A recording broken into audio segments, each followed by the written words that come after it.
Ich bin Mechthild Knösel, Landwirtin auf dem Hofgut Ringelshausen.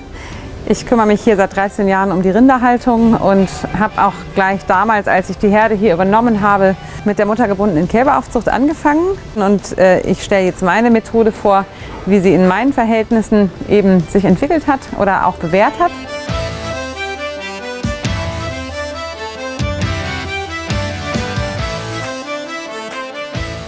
Beweggründe waren eigentlich im Wesentlichen zwei. Das eine ist, dass ich eine durchschnittliche Eimeraufzucht hier vorgefunden habe, wo die Kälber einfach verhältnismäßig häufig krank waren mit Durchfällen, Atemwegserkrankungen, Nabelentzündungen, was man halt so hat.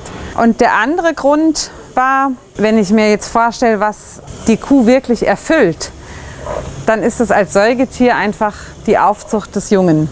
Und wenn ihr das sozusagen permanent ihr Leben lang vorenthalten wird, dann stimmt irgendwas nicht, für mich jetzt. Und aus dem Grund habe ich mich auf den Weg gemacht, wirklich eine muttergebundene Kälberaufzucht zu entwickeln. Die Kuh kalbt ab, im Sommerhalbjahr auf der Weide, im Winterhalbjahr in der Abkalbebox im Stall. Und mindestens die ersten 24 Stunden nach dem Kalben lasse ich Kuh und Kalb separat vom Rest der Herde. Aus dem Grund, dass sich die Bindung zwischen den beiden festigt. Und ein anderer Aspekt ist natürlich, dass ich in dieser separaten Box auch gut sehen kann, ob das Kalb ordentlich trinkt und ob alles gut funktioniert. Nach diesem ersten Tag kommt Kuh und Kalb in eine Mutterkalb-Herde. Das ist eine eigene Herde zusätzlich zur normalen Milchviehherde. Zu dieser ersten Phase mit komplett uneingeschränktem Kontakt über 3 Monate ist noch wichtig, die Kuh wird immer zweimal am Tag gemolken. Das Kalb trinkt sich satt in vielen kleinen Mahlzeiten am Tag, was eben auch ein großer Vorteil ist von diesem uneingeschränkten Kontakt, dass es möglich ist, diese vielen kleinen Mahlzeiten zu sich zu nehmen und nicht einmal ganz viel und dann wieder nichts. Und innerhalb dieser ersten, doch sehr labilen Phase ist es mir wichtig, dass das Kalb keinerlei Veränderung ausgesetzt wird. Ein weiter wichtiger Punkt in dieser ersten Phase ist, dass die Kälber den Kühen nachahmen, was vor allem auch die Grundfutteraufnahme betrifft. Das heißt, sie nehmen früh viel Grundfutter auf, obwohl sie ad libitum mit Milch aufwachsen.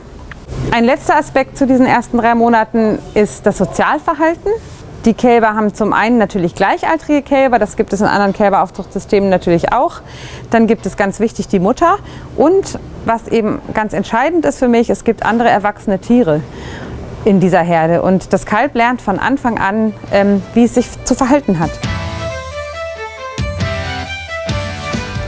Nach diesen ersten 3 Monaten gehen wir dann in eine zweite Phase.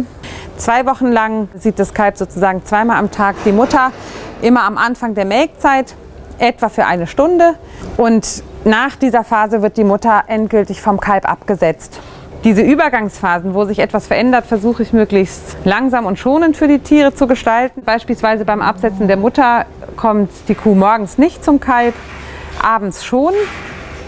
Das heißt, sie hat wohl einen stressigen Tag, wenn sie das erste Mal morgens nicht beim Kalb war, hat aber abends einfach eine Entspannung, wenn sie wieder zum Kalb darf. Das Kalb wiederum ist, was Trinken am Euter anbelangt, ziemlich flexibel. Es trinkt ziemlich rasch an dem Euter einer anderen Mutter. Das heißt, diese großen Kälber, deren Mutter eben dann nicht mehr da ist, bekommen noch Milch, vielleicht nicht mehr ganz so viel. Und an der Stelle ist es mir einfach wichtig, dass ich nicht gleichzeitig dem Kalb die Mutter wegnehme und die Milch, weil es sozusagen sonst gleichzeitig ein emotionaler Stress ist, Mutter geht, und physiologischer Stress ist keine Milch mehr. Also beides auf einmal ist in meinen Augen einfach zu viel verlangt vom Kalb. Wenn die Mutter abgesetzt ist, ist das Kalb etwa 3,5 Monate alt. Dann folgen noch 2 Wochen, wo das Kalb einfach an anderen Müttern mittrinken kann. Und danach folgt die endgültige Absetzphase von der Milch, die nochmal ungefähr 2 Wochen dauert. Die Absetzphase selber sieht so aus, dass ich Absetzergruppen, also Kälber, so wie die vom Alter zusammenpassen, zusammenfasse. Und das läuft so ab. Ich lasse diese Absetzergruppe etwa 10 Minuten später zu diesem Mutter-Kalb-Treffpunkt dazu. Das hat den Effekt, dass die eigenen Kälber dieser Mütter, die sich in diesem Bereich befinden, bereits fertig mit Trinken sind. Und ich mache mir mehr das Verhalten der Kühe zunutze, dass die sich eigentlich mehr oder weniger wehren, die Großen noch trinken zu lassen. Die machen das denen einfach ein Stück weit schwer. 1 Woche lang lasse ich diese abzusetzenden Kälber 10 Minuten später dazu. Also morgens und abends, und in der zweiten Woche machen wir es nur noch abends. Zeitgleich fütter ich dann Möhren. Das heißt, es hat einen gewissen Ablenkungseffekt, sodass die Kälber das Interesse an der Milch verlieren. Diese Art des Absetzens von der Milch ist verhältnismäßig stressarm. Wir haben uns die Mühe gemacht, die Kälber mal während 2 Aufzuchtphasen wirklich regelmäßig zu wiegen.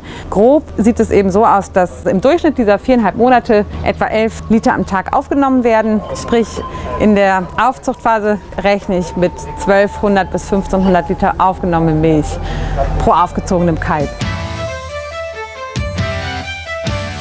Vorteile dieser Aufzucht, außer dass es natürlich irre Spaß macht, sind wirklich gesunde Kälber, also Tierarztkosten gegen 0, abgesehen von irgendwelchen Notfällen. Frohwüchsige Kälber, wie gesagt, 200 Kilo Lebendgewicht am Ende der Aufzucht und sehr wenig Arbeitsaufwand.